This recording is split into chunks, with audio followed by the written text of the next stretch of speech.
Well, I think for this video, I'll spare you guys the lengthy pounding sessions, even when I speed them up. My daughters are saying it's starting to get kind of boring, so it might be a little boring for you guys. Just suffice it to say, I've worked hard.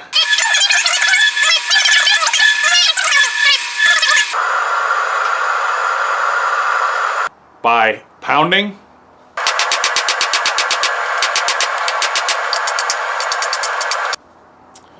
And pounding.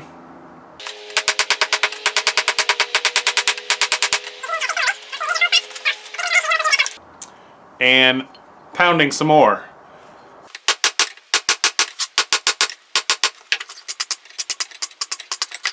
So that I could get to these 3 billets. I've been cleaning, pounding, cleaning, pounding. I'm going to stop trying to bring you guys along for every single part of the process. Hopefully it'll save a little time and give you guys more of a focus on the things I'm learning all the new. So just know that you guys can ask me any sort of questions anytime, comment below, you know, figure out what part of the process maybe I didn't show that you wanted to see. But anyways, to take inventory of where we're at right now, I've got 3 billets here. And you know, I think each one should end up being big enough for a knife, especially when I sand my in the middle of it, the 1095. But I'm really trying to plan out exactly what I'm going to do with these guys. And, you know, I don't really know much other than layer count, but I'm trying to think of final pattern and final shape to make the types of knives that I want to make. I want to make 2 small hunting knives, one with a very fine tip and the other one kind of more conventional drop point. And I don't know how I'm going to plan this out to be the right shape at the right time when it's time to do that final sand my and patterning that I want to do. So stay tuned, man, because I have no idea what I'm doing, and I'm figuring it out as I go. So it will look like that. It'll have a piece of 1095 sandwiched between 2 pieces of 60 layer bandsaw blades alternating with mild steel. I'm a little nervous that my 1095 is kind of thin and then it's going to get pounded too thin, and I'm going to have trouble keeping it square in the middle as my cutting edge, because I'm going to ladder this just a slight bit at the end, and hopefully I won't mess the cutting edge up too much. While the forge here is warming up, hopefully you can still hear me with that loud thing. Let's do a little forge side breakdown. I've put the other 2 billets off to the side for now. I'm focused on this one. I've had discussions with my friend over what kind of Damascus blade he wants, and I've changed the plan a little. I'm still doing a sand my. Hopefully you can see that. But now, instead of going with a 1/8 inch piece of 1095 in the middle, I've gone with a 1/4 inch piece of 5160.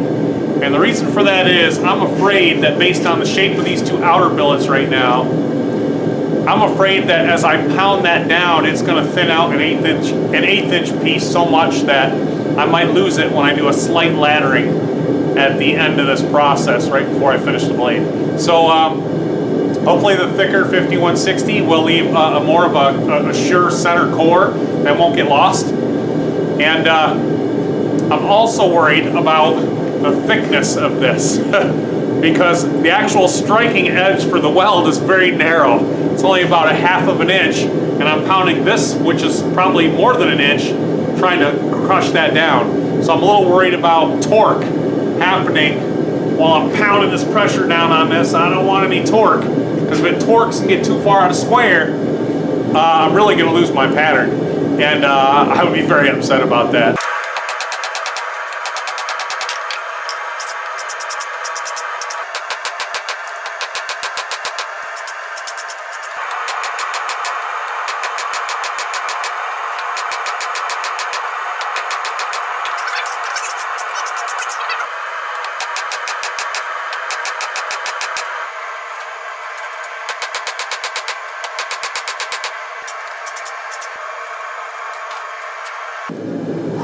Didn't break the weld yet.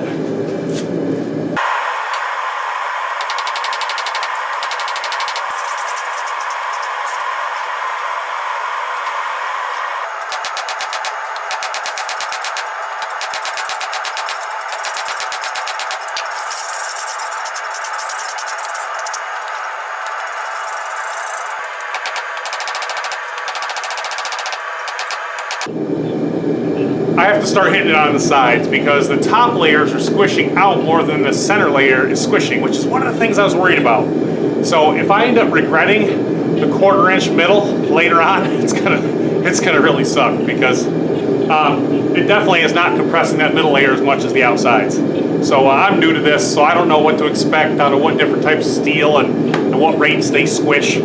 But I know it seems silly, but that little detail will make a big difference in the final product of how much of the Damascus you're going to see on the sides. So I'll continue on. We'll see.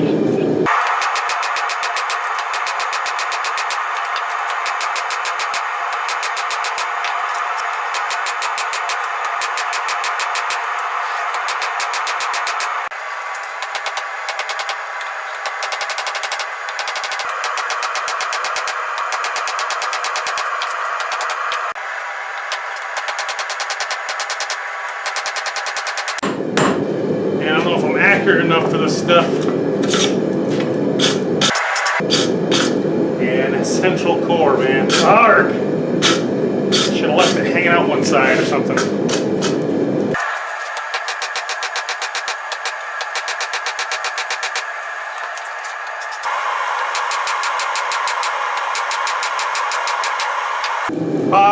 I'm not liking the way this is going with this billet.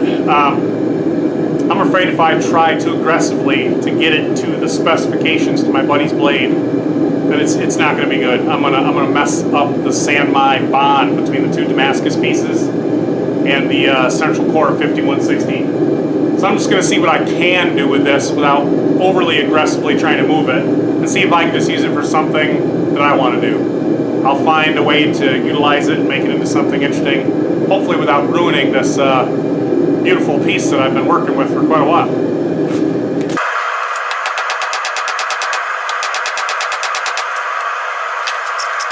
Real quick while it's heating up, I have a thought. I'm just going to get this good and homogeneous, thin it out as far as I can. I'm not going to worry about the length because I'm going to go ahead, I think, and cut it in half, go over on itself one more time. That should give me more width. I don't know where the length is going to fall out.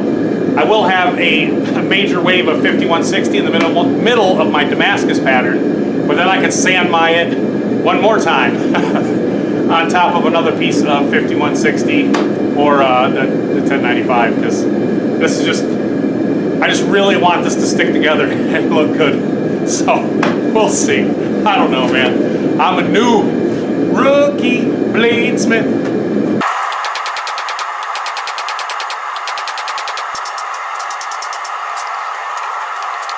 Although I still would like to get this wider. If I can. Wider, maybe.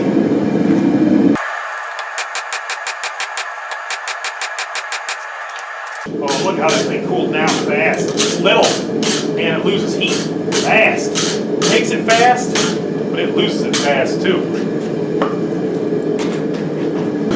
This is probably obvious, but my current objective is to flatten it out as much as I can, so when I stack it again, I don't have such a high layered billet. I mean, even if it's not that wide that way, if it's really thin, it'll be more rectangular shaped and hopefully easier to stack onto the next piece. Man, this is hard work.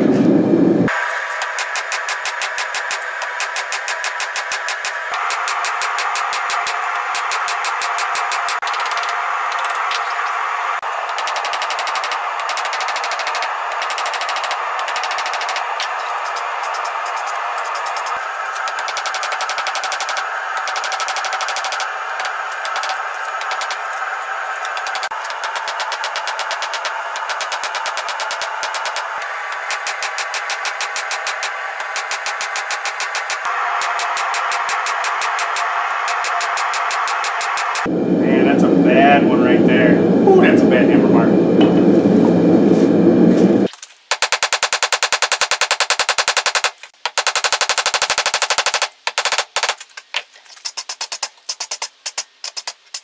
I don't know if you guys could see it, but I was watching the decoalescence while I was working.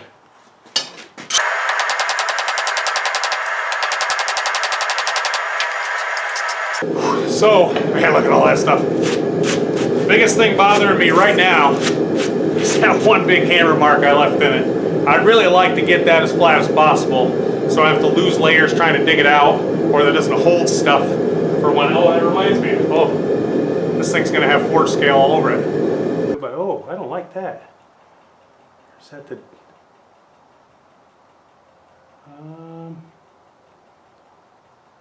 don't know. Man, my eyes are tricking me now. I don't know what to think. That looked like a cold spot. I sure hope not. Not after all that work.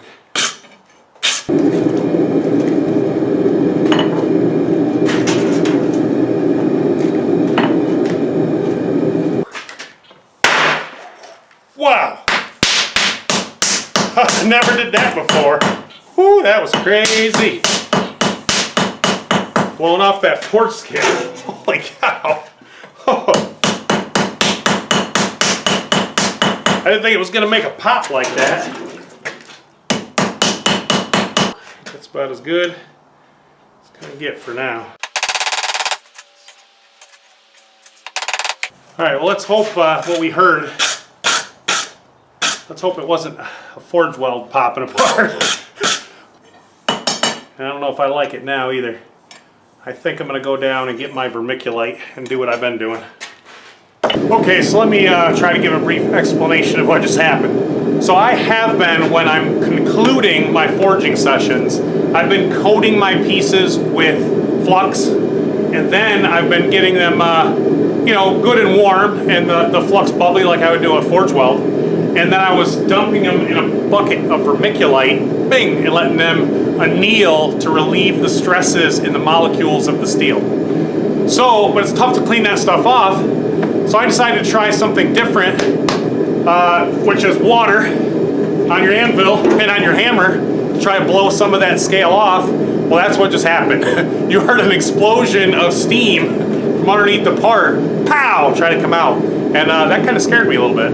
I think I'm going to go back to the old method, and then hopefully when I clean it off, it's just got a little vermiculite mixed in with some flux, that if I can get the vermiculite off, and I can get it pretty much cleaned up by a sanding acid or whatever, hopefully I have whatever's left that's coating the steel in the little crevices is flux.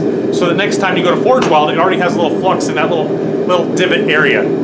So I'm going to just continue on with that. It seems to have worked so far. I don't know how I'm going to clean these guys up, if I'm going to completely grind one side. I don't know yet.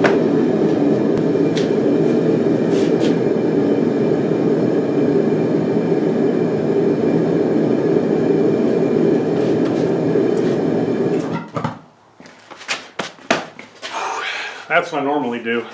That piece is getting down so small, I kind of want to sand it again. Although, I want to closely examine that. That actually might be very close to the length and width that I need for another knife build that I'm doing for my stepfather. So it actually might be okay. We'll see. So it's been about 24 hours since I last talked to you. I realized this piece, well, now two pieces, was not wide enough for me to get the kind of knives that I was looking to make out of it. So, like it or not, I have to. I gotta sand it one more time. Now, the problem with that is gonna be, well, let me give you a closer look and I'll show you. So here are those pieces, relatively cleaned up. You know, dropped in some acid to get rid of some of the scale and a little bit of a wire brushing. And you can see there's definitely some layered patterns even on the flat surface. Pretty nifty patterns, really. But the problem I had with the reason why I really decided I needed to do it one more time, that's not square in the middle. I'm going to lose that cutting edge. Although, when I cut it on the other side, it looks dead square right in the middle. These are going to have to be done one more time. So I'm going to have to sand in one more layer, which kind of is going to double the layer count of what I wanted. Plus now I'm going to have one layer of 5160 in the middle that's going to be really thick compared to the rest of the fine little layers, of which there's going to be 120 on each side now, for a total of 442 with all the layers together. So not really what I wanted. But it is what it is. I'm going to have to end this video now. I just wanted to put something out there so you guys would have some inkling of what I'm working on. These are Damascus San mine billets, little bitty, itty bitty as they may be. So stay tuned in for the next video. Probably going to finish this or some variation on it. And don't forget to like and subscribe if you want to get notifications for the new videos. Alright, I'll check you later. Bye.